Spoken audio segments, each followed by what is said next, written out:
Hello भाई सभी को राम राम राधे राधे। आप सभी को आपके अपने यूट्यूब चैनल चांद की क्लासेस पर सभी का दिल से बहुत बहुत स्वागत है। आई होप कि आप सभी लोग बढ़िया होंगे, मस्त होंगे। तो चलिए आज के सेशन की शुरुआत करते हैं, जो कि बहुत ही महत्वपूर्ण टॉपिक होने वाला है। तो बस थोड़ा सा पेशेंस बना के आप लोग वीडियो में एंड तक बने रहिएगा। चलिए आज के सेशन की शुरुआत करते हैं। और हाँ, अगर आप लोग को सच में वीडियो पसंद आता हो ना, तो एक प्यारा सा comment, like, share and subscribe जरूर करिएगा। अगर कोई न्यू भी देखता है, चाहे ओल्ड जो भी हो, तो थोड़ा सा लाइक, शेयर एंड सब्सक्राइब आप लोग मोटिवेशन के लिए कर दिया करिए। तो चलिए आज का फर्स्ट क्वेश्चन आपकी स्क्रीन पर है कि अनेक स्थितियों में विकास के विभिन्न क्षेत्र मानवीय क्षमताओं की व्याख्या करने में परस्पर प्रतिच्छेद करते हैं, तथापि विकास का कौन सा क्षेत्र है जो प्रत्यक्ष रूप से बौद्धिक योग्यताओं और जैसे कि समस्या समाधान, समालोचनात्मक चिंतन, आपकी क्रिटिकल थिंकिंग और तार्किकता जो होता है कि अस्पष्टता चर्चा करता है। ऑप्शन दे रहा है आपको फिजिकल, ऑप्शन दे रहा है मोटर, ऑप्शन दे रहा है सोशल अथवा कॉग्निटिव। तो देखिए, अगर आपको कहीं भी समस्या समाधान और क्रिटिकल थिंकिंग का आ रहा है ना, तो आपका शारीरिक यहाँ पे नहीं, सोशल भी नहीं, आपका संज्ञानात्मक जो कि होता है कॉग्निटिव डेवलपमेंट, यहाँ पे आपका राइट आंसर होगा। यहाँ पे आप लोग देख भी सकते हैं, आपके एक्सप्लेनेशन कर रहा है कि अनेक स्थितियों में विकास के विभिन्न क्षेत्र मानवीय क्षमताओं की व्याख्या करने में परस्पर प्रतिच्छेद करते हैं, तथापि विकास का संज्ञानात्मक क्षेत्र प्रत्यक्ष रूप से बौद्धिक योग्यताओं जैसे कि समस्या समाधान, समालोचनात्मक चिंतन और तार्किकता की अस्पष्टता चर्चा करता है। संज्ञानात्मक विकास से तात्पर्य है कि बालक की मानसिक क्षमता, बुद्धि, चेतना, विचार तथा समस्या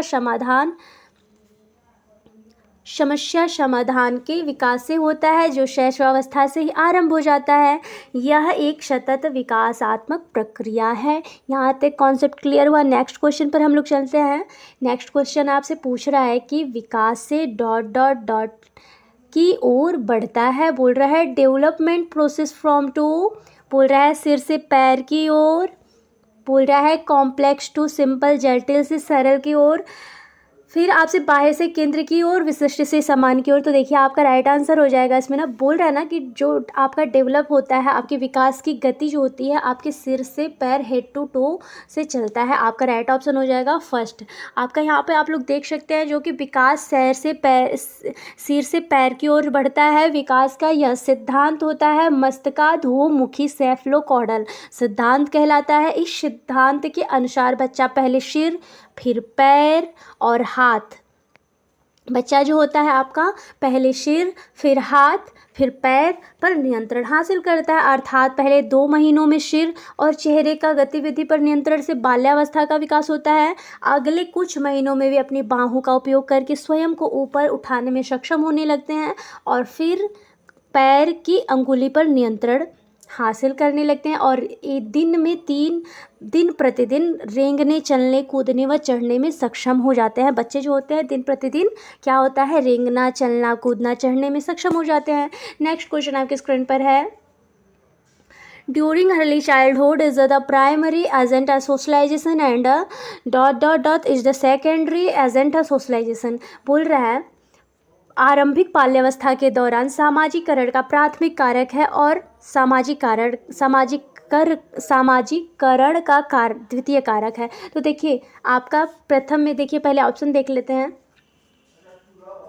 बोल रहा है ना ऑप्शन में आपके यहाँ मास मीडिया फैमिली आपका जनसंचार माध्यम परिवार, स्कूल फैमिली आपका विद्यालय और परिवार, फैमिली स्कूल परिवार विद्यालय, अथवा प्रिंट मीडिया मास मीडिया मुद्रित माध्यम संचार। आपसे क्वेश्चन में यहाँ पे क्या पूछा है, तो आपका जो प्राथमिक होता है ना, जो आपका प्राइमरी एजेंट होता है वो आता है आपका परिवार।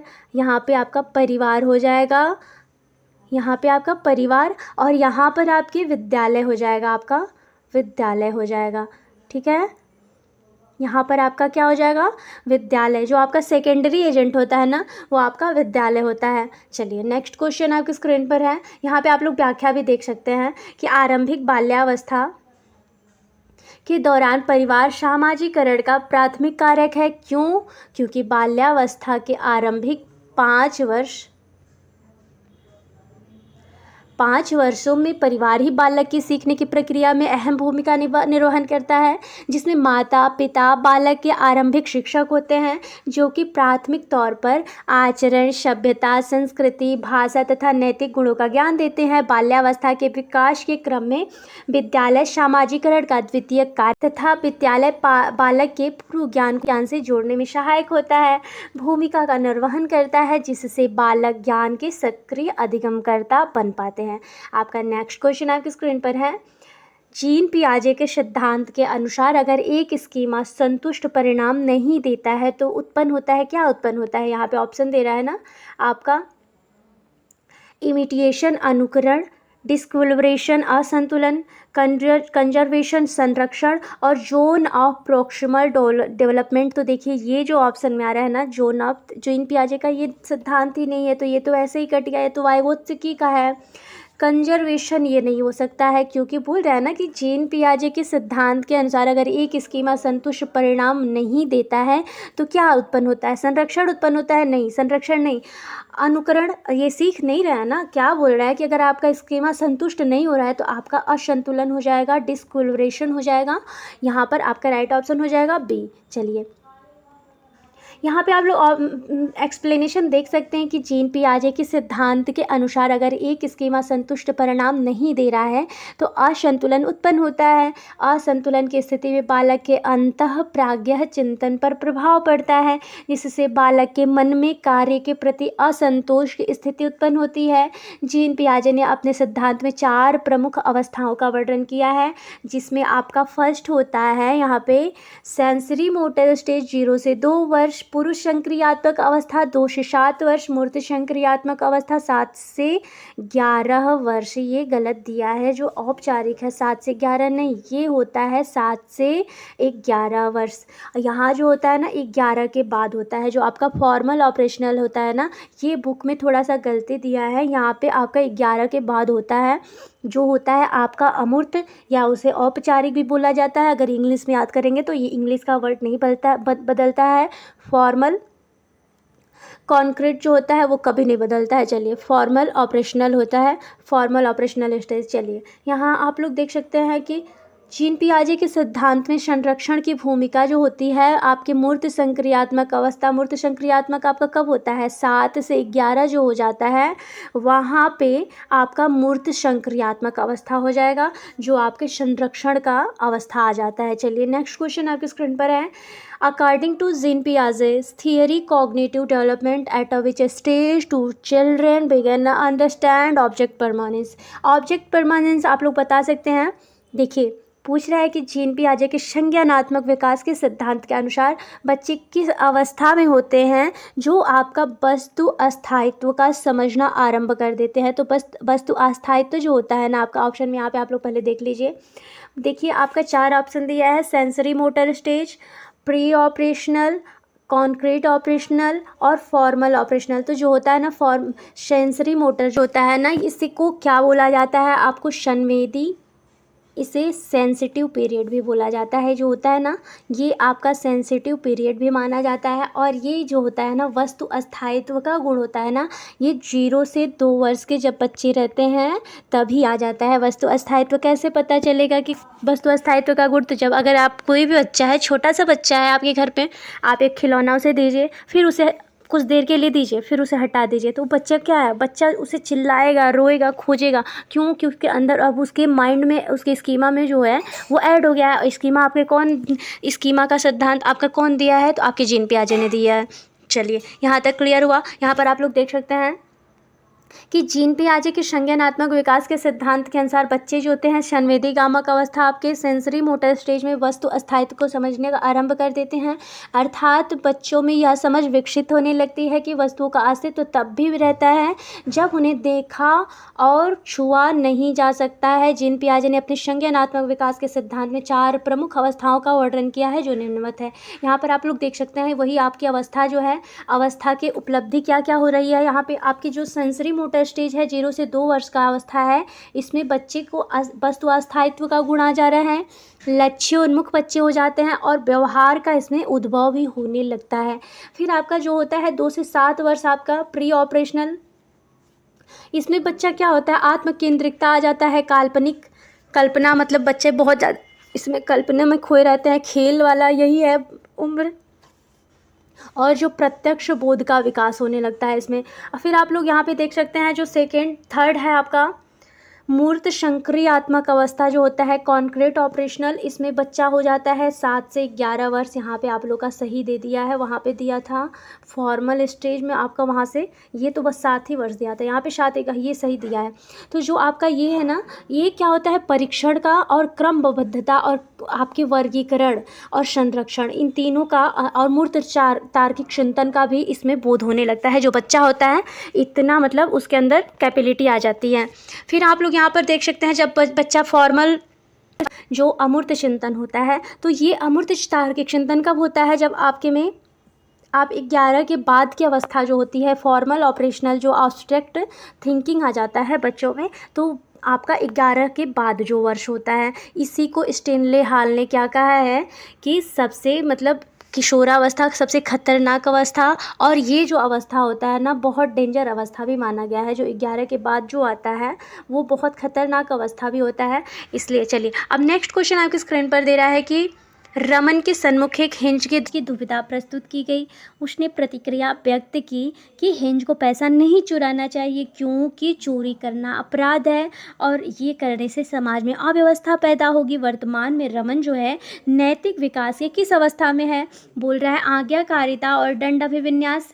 आज्ञा ये जो होता है ओबीडियंस एंड पनिशमेंट ओरिएंटेशन ना, ये आपके फर्स्ट स्टेज में ही रहता है। जो बच्चा होता है गलती इसलिए नहीं करता है कि मम्मी मुझे मारेगी या दंड मिलेगा जो भी हो, तो ये आपके फर्स्ट स्टेज का पहला है।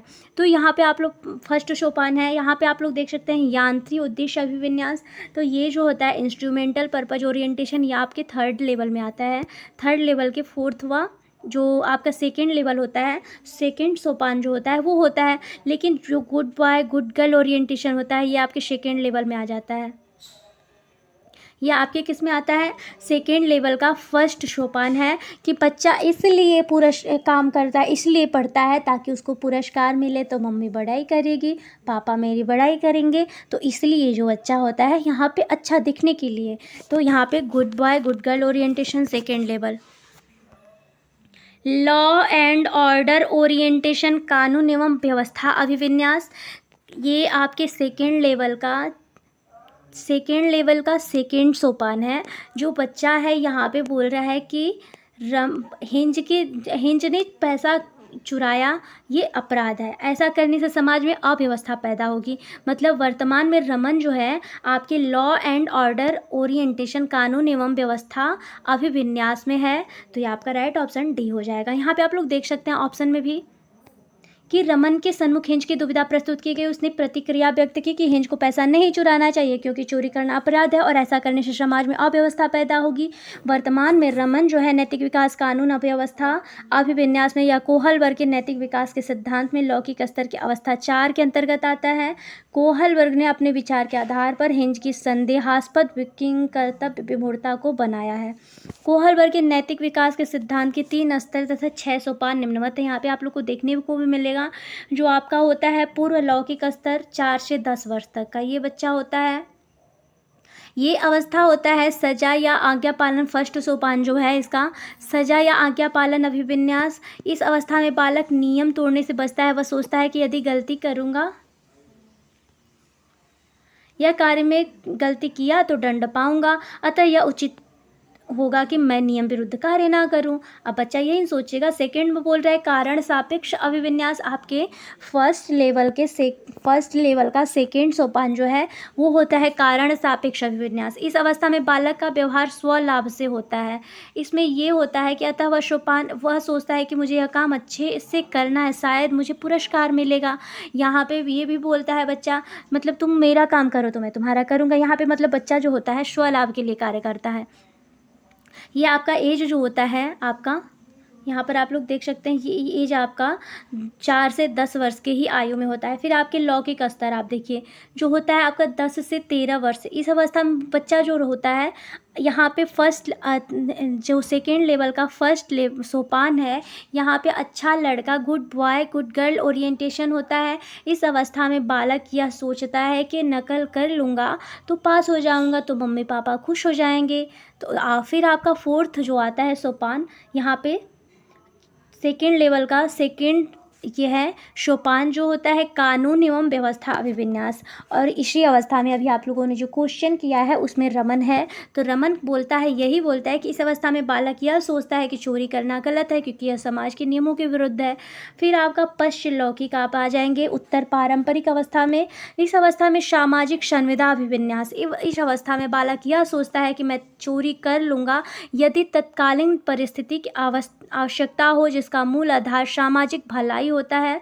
फिर आप यहाँ पर छठवां देख सकते हैं जो आपके थर्ड लेवल का सेकेंड लेवल है, सेकेंड सोपान है सार्वभौमिक नैतिक सिद्धांत। अभी आप लोगों ने पढ़ा, ये नैतिक विकास की सर्वोच्च अवस्था है। इसमें बालक यह सोचता है कि किसी भी जीवन रक्षा के लिए मैं कुछ भी करूँगा चाहे मेरी व्यक्तिगत हानि क्यों ना हो। तो ये बच्चे की जो मोरल डेवलपमेंट होती है ना, हाई पे चली जाती है। चलिए यहाँ तक आप लोग का कॉन्सेप्ट क्लियर हुआ ना। नेक्स्ट क्वेश्चन आपकी स्क्रीन पर है कि लेव वाइगोत्स्की के विचारों के अनुसार निम्न में से कौन सा कथन सही है। बोल रहा है कि which of the following statement is a correct as per Lev Vygotsky ideas? Social isolation contributes to learning, सामाजिक पृथक्करण अधिगम में योगदान देता है। Children learn best without support of others, बच्चे जो दूसरों के सहयोग के बिना सर्वाधिक अच्छी तरह से सीखते हैं। फिर बोल रहा है cues and hints impaired pace of learning, संकेत और मदद अधिगम की गति में अवरोध पैदा करते हैं।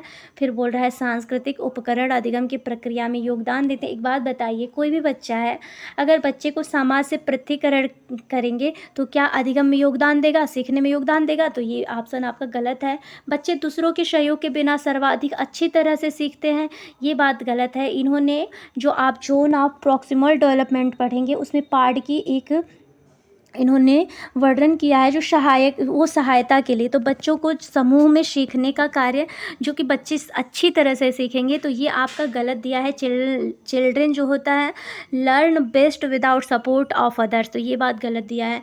कज and hints impede pace of learning, संकेत और मदद के अधिगम की गति अवरोध पैदा करती है। यहाँ पे संकेत और मदद जो होता है ये गति में अवरोध नहीं करता है, तो ये आपका गलत हो जाएगा। यहाँ पे ये भी ऑप्शन गलत, आपका राइट ऑप्शन हो जाएगा कि एक सेकेंड, आपका राइट आंसर हो जाएगा सांस्कृतिक उपकरण अधिगम की प्रक्रिया में योगदान देते हैं। ये आपका फोर्थ ऑप्शन जो है ये सही हो जाएगा। चलिए नेक्स्ट आपका यहाँ पे आप एक्सप्लेनेशन भी देख सकते हैं। वाइगोत्स्की ने क्या कहा है, लेव वाइगोत्स्की के विचारों के अनुसार सांस्कृतिक उपकरण अधिगम की प्रक्रिया में योगदान देते हैं। लेव वाइगोत्स्की को इनके सिद्धांत सामाजिक सांस्कृतिक सिद्धांत के रूप में जाना जाता है। इनके सिद्धांत का मुख्य आधार है उत्तरोत्तर मानसिक विकास का अध्ययन है। चलिए नेक्स्ट क्वेश्चन आपके स्क्रीन पर है। वाइगोत्स्की के अनुसार शिक्षण अधिगम की निम्न में से कौन सी विधि अधिगम को समुन्नत करती है। इन अकॉर्डेंस विद द लेव Vygotsky which of the following method of the teaching learning promotes learning. यहाँ पर ऑप्शन दे रहा है आप लोगों को, निष्क्रिय अनुकरण, पैसिव इमिटेशन, कोऑपरेटिव लर्निंग सहभागी अधिगम, और आपको बोल रहा है शिक्षण जो है आपका। और फिर आपको फोर्थ ऑप्शन बोल रहा है उद्दीपन प्रतिक्रिया अनुकूलन स्टिमुलस रिस्पॉन्स कंडीशनिंग। तो देखिए यहाँ पे ना जो होता है ना निष्क्रिय अनुकरण नहीं होगा। जो ये आपसे क्वेश्चन क्या पूछा है यहाँ पे आप लोग देख सकते हैं कि लेव वाइगोत्स्की के अनुसार शिक्षण अधिगम की निम्न में से कौन सी विधि अधिगम को समुन्नत करती है। तो ये जो होता है ना ये निष्क्रिय अनुकरण यहाँ पे नहीं होगा, सहभागी अधिगम, व्याख्यात्मक शिक्षण और उद्दीपन प्रतिक्रिया आकलन। तो ये आपका जो है ना ये आपके पावलोव ने दिया है उद्दीपन अनुक्रिया का सिद्धांत। ये व्याख्यात्मक शिक्षण नहीं होगा, निष्क्रिय अनुकरण नहीं होगा। यहाँ पे कोऑपरेटिव लर्निंग सहभागी अधिगम हो जाएगा लेव वाइगोत्स्की पे। चलिए नेक्स्ट क्वेश्चन आपके स्क्रीन पर है। यहाँ पे आप लोग थोड़ा सा वो व्याख्या भी देख सकते हैं कि लेओ वाइगोत्स्की के अनुसार शिक्षण अधिगम में सहयोगी अधिगम वह विधि है जो अधिगम को समुन्नत करती है। यह एक प्रकार की सहयोगी शिक्षा है जिसमें छात्रों को जोड़े या छोटे समूहों में काम कराया जाता है ताकि अवधारणाओं पर चर्चा की जा सके तथा समस्याओं का समाधान खोजा जा सके। यह व्यक्तिगत शिक्षार्थियों को एक परस्पर सीखने को लक्ष्य को पूरा करने के लिए अपनी विशेषज्ञता, अनुभव और क्षमता को संयोजित करने में सक्षम बनाती है। नेक्स्ट क्वेश्चन आपकी स्क्रीन पर है, बाल केंद्रित शिक्षा